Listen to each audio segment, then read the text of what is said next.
Hello students, I am Amit Khandelwal. Welcomes you all in my YouTube channel जिसका name है physics by Amit Khandelwal sir. तो बच्चों आज के लेक्चर में हम क्लास 11th का काइनेमैटिक्स यूनिट से मोशन इन प्लेन जो टॉपिक है पूरा चैप्टर है इसको हम डिस्कस करेंगे।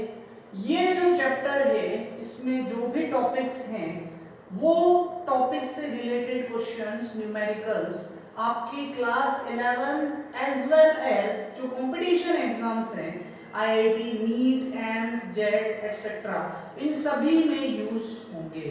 तो आपको ये टॉपिक बहुत अच्छे से समझना है। इसमें जो भी आपको कंफ्यूजन प्रॉब्लम होती है जहां पे भी आपको छोटा सा भी कंफ्यूजन होता है तो कमेंट बॉक्स में आप आपके कंफ्यूजन या प्रॉब्लम को मुझसे शेयर करें। मैं आपके सारे प्रॉब्लम्स का वहां पर रिप्लाई कर दूंगा।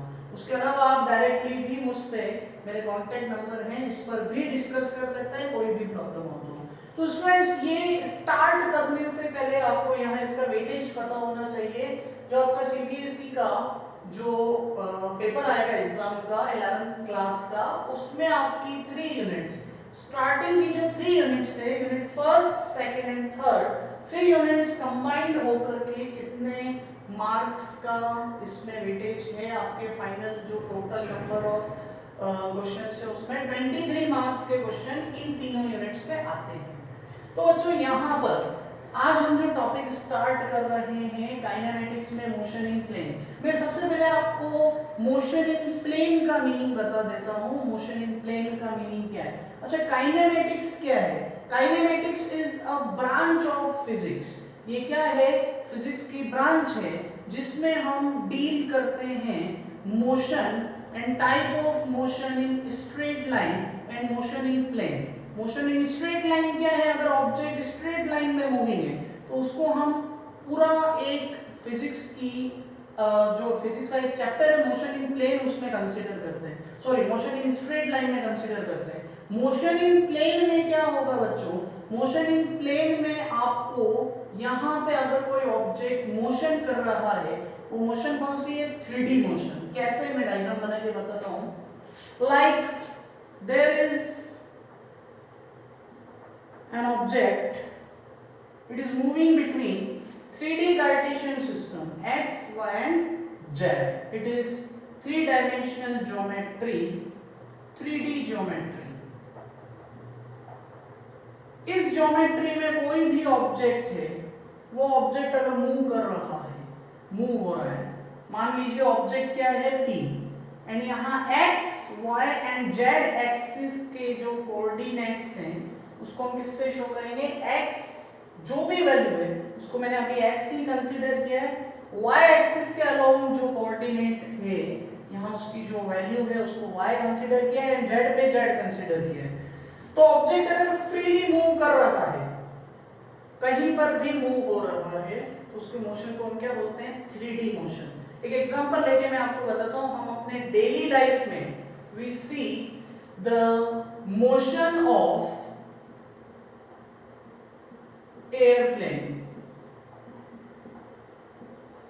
मोशन ऑफ एयरप्लेन किसका एग्जांपल है? मोशन इन प्लेन का और 3D मोशन का। इसी के अलावा हम एक एग्जांपल और लेकर के इसको देखते हैं। Motion of flying bird. Students, motion of flying bird, a flying bird can fly anywhere. वो कहीं पर भी जा सकता है, वो लैंड कर सकता है, कहीं किसी भी हाइट पर जा सकता है, कैसे भी मूव हो सकता है। तो उसकी जो मोशन है उसको हम यहाँ मोशन इन प्लेन और 3D मोशन में कंसीडर करते हैं। Motion in airplane, airplane surface पर भी मूव होता है और एयर में भी मूव होता है और लैंड भी करता है। तो किसी भी डायरेक्शन में कैसे भी मूव हो सकता है। तो उस टाइप की मोशन को भी हम किसमें कंसीडर करते हैं? मोशन इन प्लेन में। यहाँ पर बच्चों आपको 3 पॉइंट्स ध्यान रखने हैं। स्टूडेंट्स, यहाँ first point is I cap, second point is J cap and third point is के कैप। आई कैप, जे कैप, के कैप। अब ये तीनों क्या है? क्या है इनका मीनिंग? ये सब मैं इसी चैप्टर में आगे डिस्कस करने वाला हूँ आपसे, लेकिन आपको ओनली यहाँ एक पॉइंट ध्यान रखना है। I cap is the unit vector along x axis.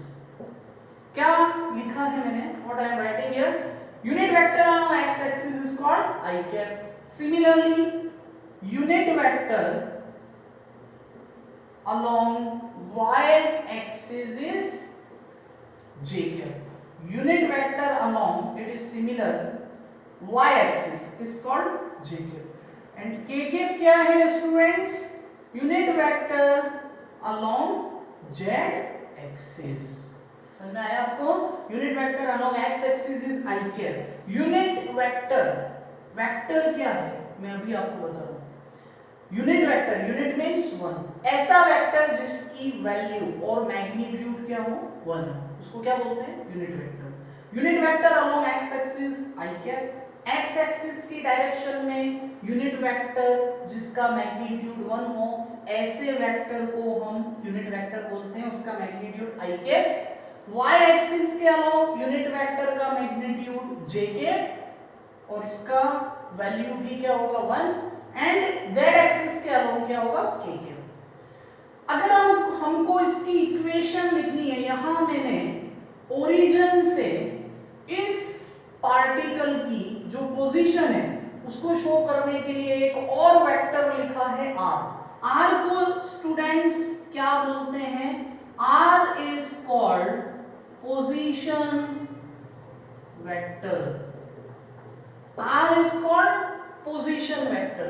अब हम इसकी इक्वेशन कैसे बनाते हैं आप देखेंगे ध्यान से। r वेक्टर, यहां में पोजीशन वेक्टर की इक्वेशन आपको बता रहा हूं। I am writing here the equation of position vector, you need to see it constantly। Vector r is equal to, it is coordinate of x axis, its value is x, and its unit vector is I cap. So I am writing here x I cap. Now you need to put a positive sign here, and then the next coordinate is y, and unit vector along it is j cap. So we write here y j cap, and the another one is z. So z k cap is the next value. क्या किया है बच्चों हमने, xi cap plus yj cap plus zk cap, it is the basic equation of position vector. Now if we are considering the values of x y z, मैं यहां x की value को 2 consider करता हूं, y की value को 3 and z की value को 4, ऐसा मान लीजिए, इमेजिन कीजिए। Now if I am putting the value of x y z here, then vector r is equal to 2i cap plus 3j cap plus 4k cap। Clear?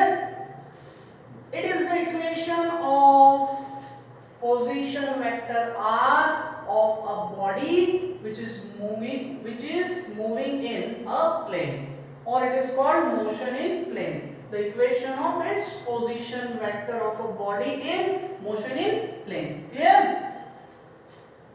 Then students, यहाँ अब आपको एक point में और बताने जा रहा हूं। मैंने एक टर्म यहाँ पर यूज किया वेक्टर। हम इस चैप्टर का मैक्सिमम जो मेजर पार्ट है वो वेक्टर पर ही है, वही डिस्कस करेंगे। बहुत इंटरेस्टिंग चैप्टर है, बहुत ज्यादा एंटरटेनमेंट होने वाला है, तो आप देखेंगे इसको समझेंगे student. Now I am discussing about vector and scalar quantities. हम किसी भी क्वांटिटी को डायरेक्शन के बेसिस में 2 पार्ट्स में डिवाइड करते हैं। There are 2 parts I am discussing here, vector quantity and scalar quantity. So students देखिए, vector quantity, what about vector quantity? एक काम करते हैं, मैं फर्स्ट स्केलर क्वांटिटी आपको बताता हूँ, स्केलर बताने के बाद हम वेक्टर डिस्कस करेंगे। Scalar quantity students, scalar quantity क्या है? What about scalar quantity? those types of quantities which having fixed magnitude but don't have fixed direction called scalar quantity. I'm writing here those quantities which having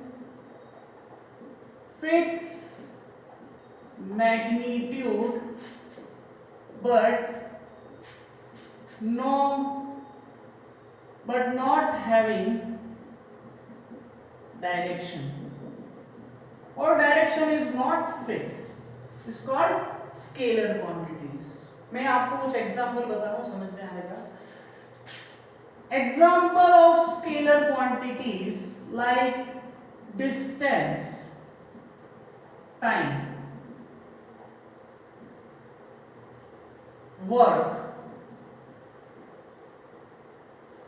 energy, power,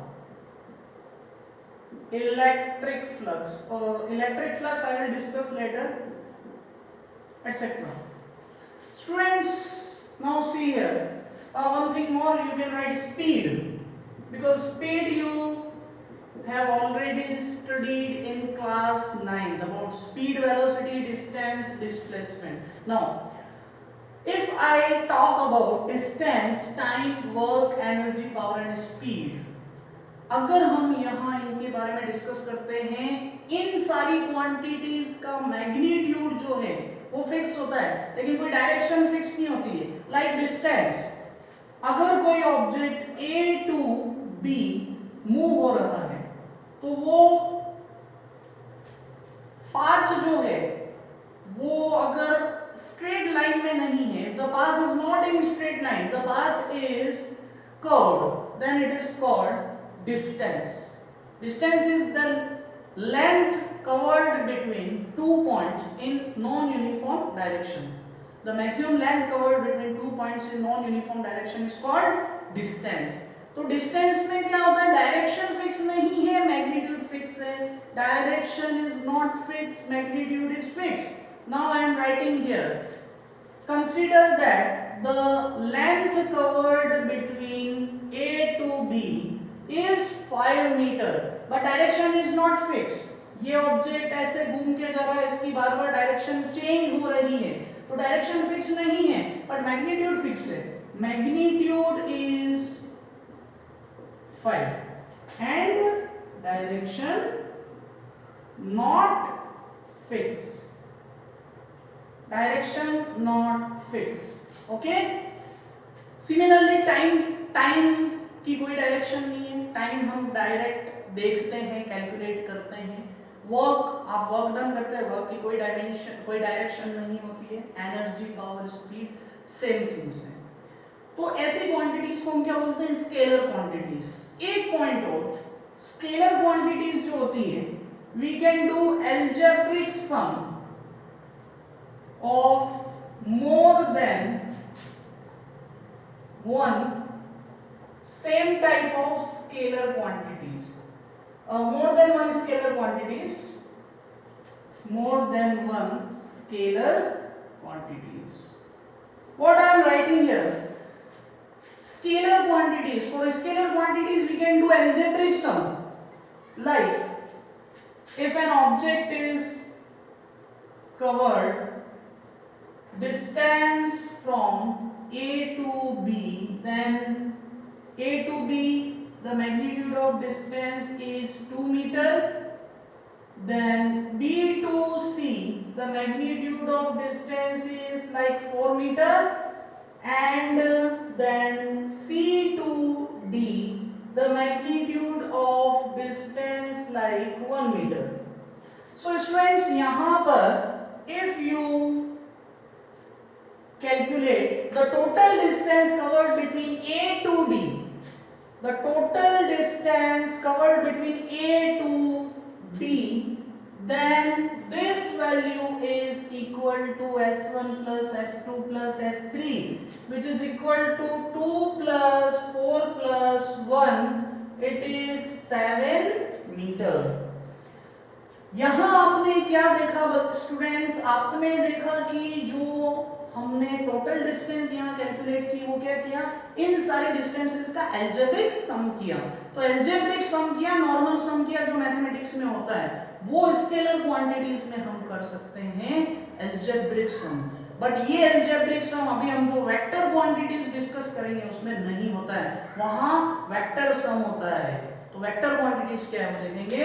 यहां तक आपको समझ में आया बच्चों? इसका एक स्क्रीनशॉट ले लीजिए।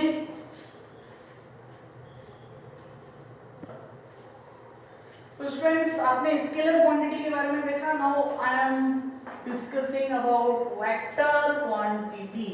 What about vector quantity? Just opposite to scalar quantity, the next one is called vector quantity. Now see here.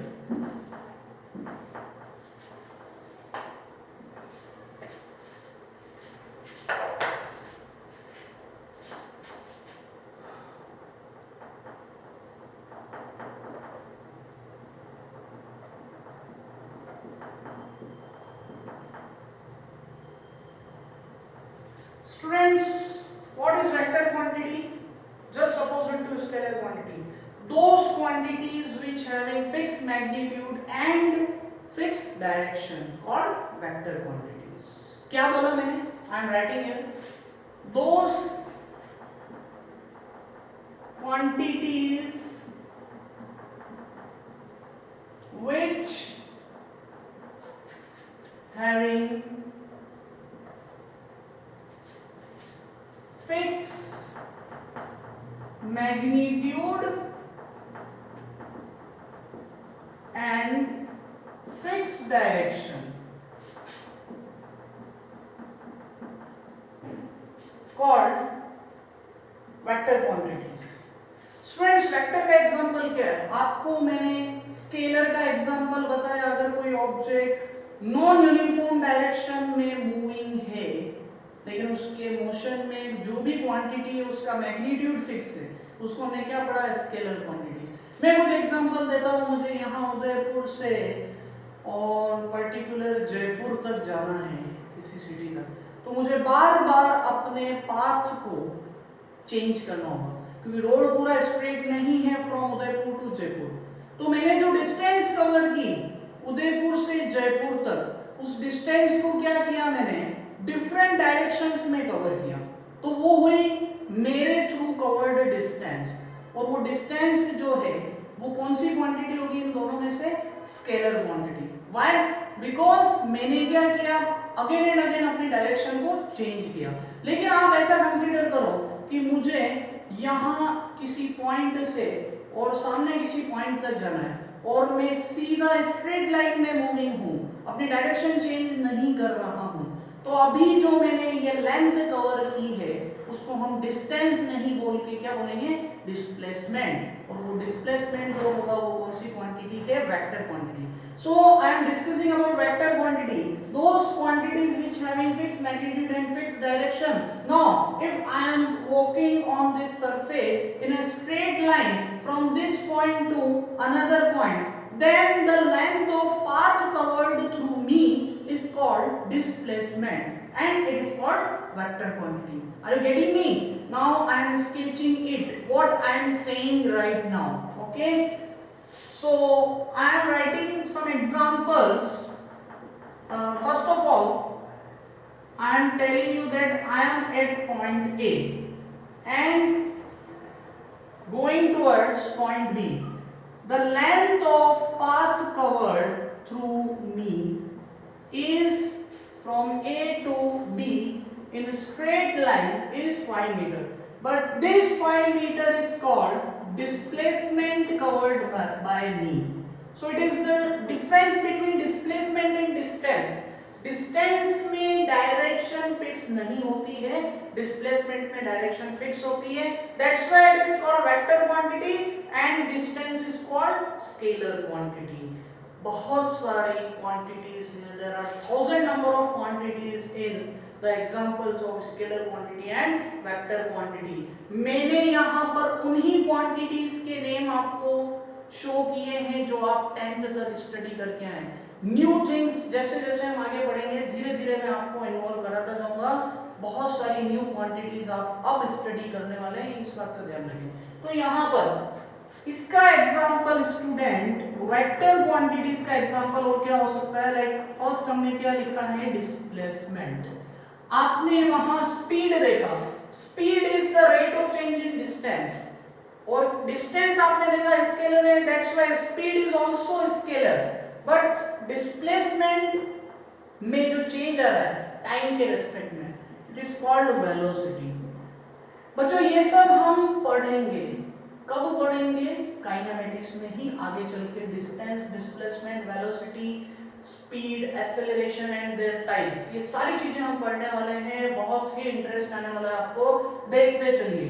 Displacement, velocity, acceleration, linear momentum, these are some common examples of vector quantities etc. okay, so students यहां मैंने एक point आपको लिखा, algebraic sum of more than one scalar quantities we can do, algebraic sum of more than one scalar quantities, हम मोर than one scalar quantities का algebraic sum करते हैं। But यहाँ एल्जेब्रिक सम नहीं होता है, मैंने आपको यहाँ भी बोला था, यहाँ क्या होता है, वेक्टर सम होता है। So it is we can do vector sum of more than one vector quantities. Students इसको वेक्टर सम को हम ऐसे भी शो कर सकते हैं, a quantity is called vector quantity if it follow the laws of vector sum, if it follows the law of vector sum. Are you getting me what I am saying to you?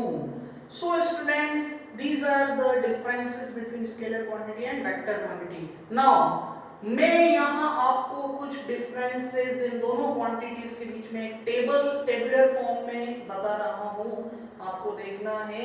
यहाँ हम एक table बनाकर discuss करेंगे। First one is scalar quantity and second one is vector quantity. Scalar quantity, vector quantity. Students, first of all, in scalar quantities,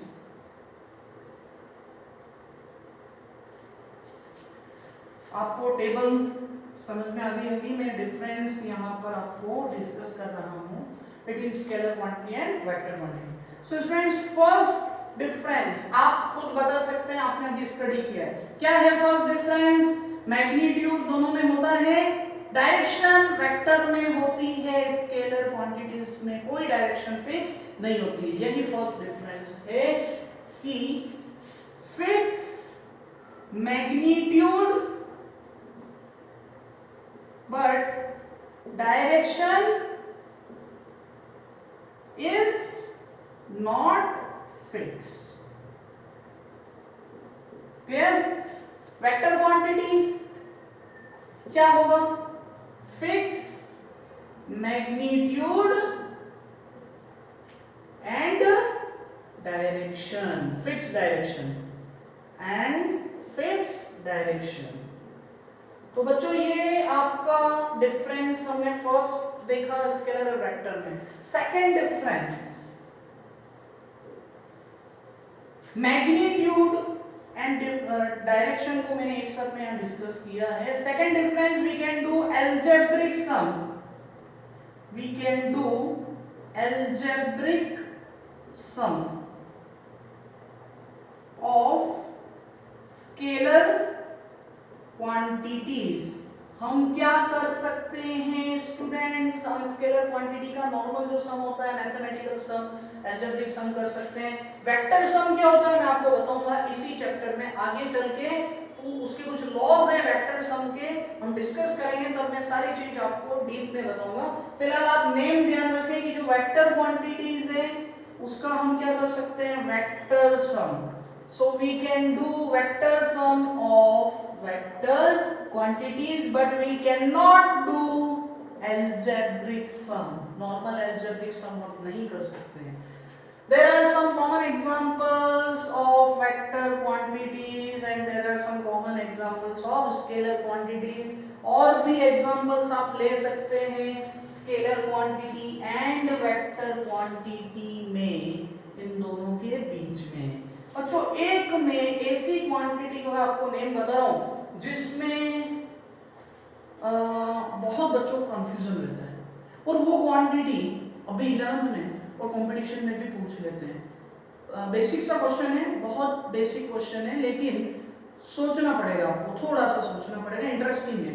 electric current, current आपने 10th में भी पढ़ा था। Electric current is which type of quantity, vector quantity और scalar quantity. Current किस type की quantity बताएं? आप बोलेंगे करंट वेक्टर क्वांटिटी है, नहीं है। करंट की डायरेक्शन आपने पढ़ा इलेक्ट्रिक सर्किट में, करंट की जो डायरेक्शन होती है वो positive electrode to negative electrode, positive electrode से कहां होती है, नेगेटिव इलेक्ट्रोड की तरफ होती है। डायरेक्शन फिक्स है। आप बोलेंगे सर वेक्टर क्वांटिटी है, मैं कहता हूं नहीं है वेक्टर क्वांटिटी। क्यों नहीं है समझिए, करंट को हम स्केलर क्वांटिटी के केस में कंसीडर करते हैं, लेकिन बच्चों अब मैं आपको जो चीज बता रहा हूं प्लीज लिसन केयरफुली। करंट को ना तो आप स्केलर क्वांटिटी बोल सकते हैं ना वेक्टर बोल सकते हो, ये टेंसर क्वांटिटी है। लेकिन हम इसको अभी बोर्ड के पर्पस से देखें तो आपको ये इलेक्ट्रिक करंट को स्केलर क्वांटिटी कंसीडर करना है। क्यों करना है उसका मैं रीजन बता रहा हूं। और जो मैंने अभी एक और वर्ड बोला टेंसर क्वांटिटीज, क्या बोला बच्चों, tensor quantities. What is tensor quantity, इसके ऊपर मैं बाद में आऊंगा। पहले मैं आपको बता दूं करंट को स्केलर क्वांटिटीज की कैटेगरी में हमने क्यों रखा। करंट जो है वो लॉज ऑफ वेक्टर सम को फॉलो नहीं करती है। Electric current laws of vector sum और लॉज ऑफ वेक्टर एडिशन को फॉलो नहीं करती है। तो जो भी quantity laws of vector sum को फॉलो नहीं करती है उसको हम क्या बोलते हैं, स्केलर क्वांटिटी। याद रखें students, any quantity if not fulfill the laws of vector sum or it cannot follows the laws of vector sum then it is called scalar quantity। Current के केस में ऐसा ही होता है, ये वेक्टर सम के laws को follow नहीं करती है, हम इसका अलजेब्रिक सम करते हैं। अलजेब्रिक सम का मीनिंग आपको पता है, ये इस टाइप का सम। हमने क्या किया यहाँ सिंपली इसको ऐड कर दिया। तो करंट भी आपने किसी सर्किट में मान लीजिए मोर देन वन करंट है, ये आपका I1 is first current and यहाँ पर एक सेकंड ब्रांच है, या ये I करंट है जो सेल के पॉजिटिव इलेक्ट्रोड से इस नोड से I1 and I2 two parts में डिवाइड होकर I2 करंट यहां से फ्लो होकर और I1 करंट यहां से फ्लो होकर आपस में इस नोड पर अगेन क्या हो रही है, कंबाइंड हो रही है। तो ये दोनों करंट यहाँ I1 plus I2 is equal to क्या होगा, इज इक्वल टू होगा I, और ये I current again negative electrode में एंटर हो रही है। तो हमने क्या किया, इसका अलजेब्रिक सम किया, हमने वेक्टर सम नहीं किया। इसलिए करंट को कौन सी क्वांटिटी के रेस्पेक्ट में कंसीडर करते हैं, scalar quantity. But students I am writing here tensor quantity. In competition exams, if there is a question like electric current is an example of which type of quantity? Option A is vector quantity, option B is scalar quantity, option C is tensor quantity, option D is none of above. So you need to tick tensor quantity. But here you need to write current is scalar quantity. Tensor quantity क्या है students, tensor quantities are the quantities which having the properties of both vector quantity as well as scalar quantity. तो current में direction होती है, आप देख रहे हैं करंट की डायरेक्शन फिक्स है from positive to negative electrode, but current laws of vector sum को फॉलो नहीं करती है। It do not follows laws of vector sum. That's why electric current is called tensor quantity. Are you getting me? Tensor quantity students आपके syllabus में अभी नहीं है, आपको इसमें डीप में नहीं जाना है। आपको जो चीजें डीप में स्टडी करना है वो क्या करना है, वेक्टर क्वांटिटी एंड स्केलर, और चैप्टर का मेजर पोर्शन पूरा किस पर होगा, वेक्टर क्वांटिटीज पे। Are you getting me properly? The major portion of chapter is from vector quantity, laws of vectors, properties of vectors, different varieties of numericals on vectors. Clear? यहां तक आपको clear है? इसका स्क्रीनशॉट लीजिए, इसके आगे मैं आपको बता रहा हूं। स्टार्ट। तो स्टूडेंट्स आपने यहाँ पर वेक्टर एंड स्केलर क्वांटिटीज में डिफरेंशिएट कैसे करते हैं वो सारी चीजें देखी। Now I am discussing here representation of vectors. तो आपको देखना है किसी वेक्टर को कैसे रिप्रेजेंट करते हैं। देखिए इसका स्क्रीनशॉट लिया आपने।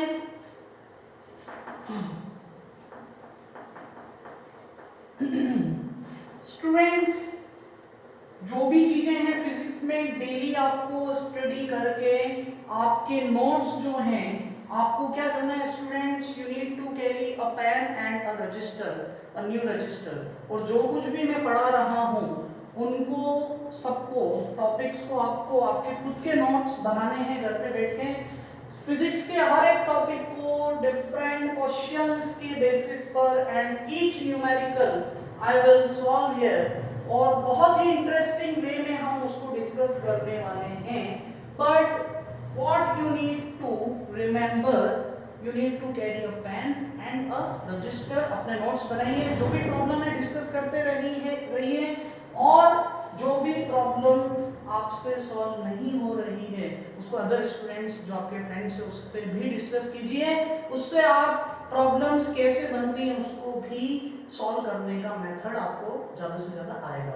So students what the next topic is representation of vectors.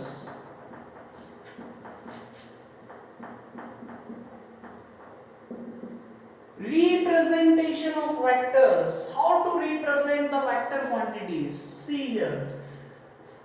किसी भी वेक्टर क्वांटिटी को रिप्रेजेंट करने के लिए हम एक एरो पुट करते हैं उस क्वांटिटी के जस्ट ऊपर, ओवरहेड पर। कैसे? देखिए, like this, it is an arrow. In this arrow, it is called the initial point. It is called initial point, and this one is final point. Students, जो initial point है, it is called tail of the vector, tail, and the final point or terminal point, it is also called terminal point. It is called head of the vector, and the direction of this arrow represent the direction of the quantity. जो quantity है, मान लीजिए displacement है, velocity है, acceleration है, linear momentum है, torque है या any other type of quantity है, उसकी जो डायरेक्शन है वो पर्टिकुलर किस डायरेक्शन में है उसको इस एरो की डायरेक्शन शो करती है। The direction of arrow represent the direction of vector quantity. So I am writing here the direction of arrow represent the direction of vector quantity. Clear? अच्छा, direct इस arrow की direction vector quantity की direction को show करती है। One thing more, इस arrow की जो जो लेंथ होगी, the length of this arrow represent the magnitude of the vector. Vector का जो मैग्नीट्यूड होगा उसको कैसे हम फाइंड करते हैं, इस एरो की लेंथ को मेजर करके। Okay, I am writing here this point, the length of arrow represent the length of arrow represent the magnitude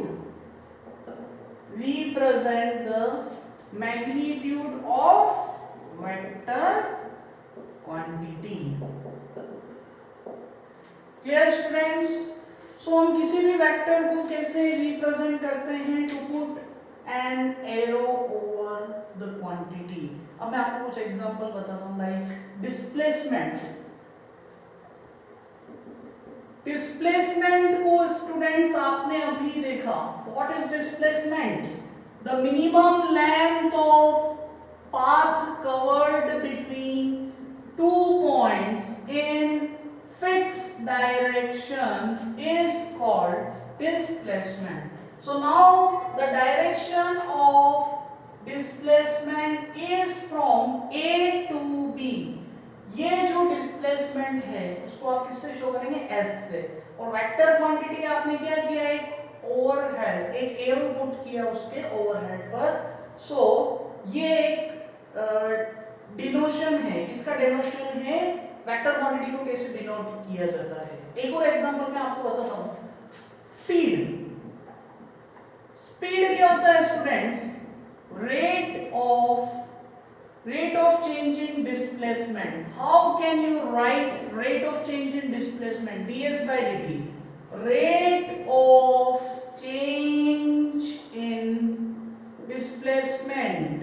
Students, rate of change in displacement को how can you write?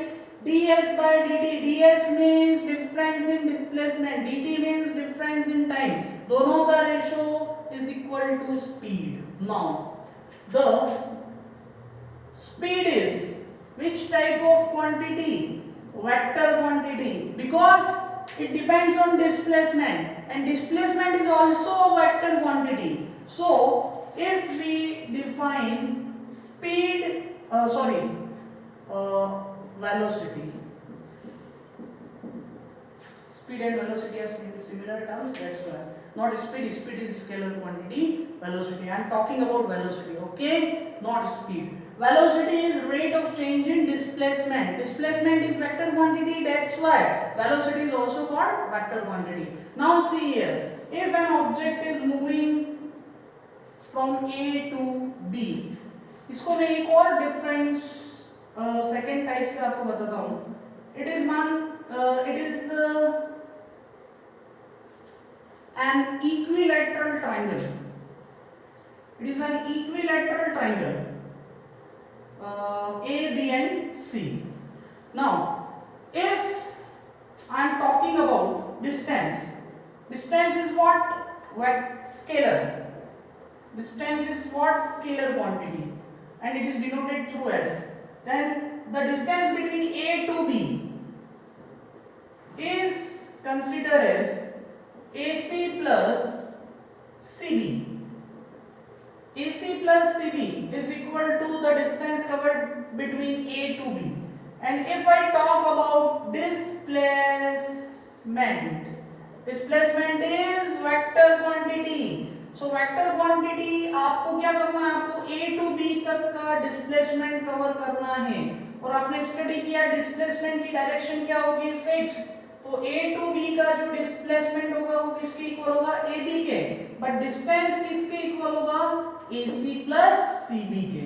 Okay, so distance A to C consider कीजिए 5, C to B 5, total distance A to B is 10 meter, but displacement के case में consider कीजिए A to B, total displacement is equal to only 5 meter. तो यहां से आपने एक चीज और देखी, distance and displacement can be equal, but distance can not be less than displacement, displacement can be less than distance, but Distance cannot be less than displacement. Distance always be greater than or equal to displacement. Clear? So now students, आपने क्या देखा? आपने आज के lecture में motion in plane समझा. You studied about motion in plane. You learned about types of quantities, scalar quantity and vector quantity. You studied about representation of vectors and laws of vector and about tensor quantity. आपको क्या करना है students? आपको आज का पूरा lecture को अच्छे से देखना है, सेल्फ नोट्स बनाने हैं, आपको पेन एंड रजिस्टर लेके बैठना है, प्रॉब्लम्स जरूर डिस्कस करते रहे. मैं डेली आपको क्वेश्चंस भी देता रहूंगा बेसिस ऑन द लेक्चर. जो भी हमने डेली पढ़ा है उससे रिलेटेड प्रॉब्लम्स दूंगा, आपको सॉल्व करना है. आंसर जो है मुझे रिप्लाई करने हैं, कमेंट बॉक्स में रिप्लाई करने हैं या मुझे सेंड करने हैं, डिस्कस जरूर करना है.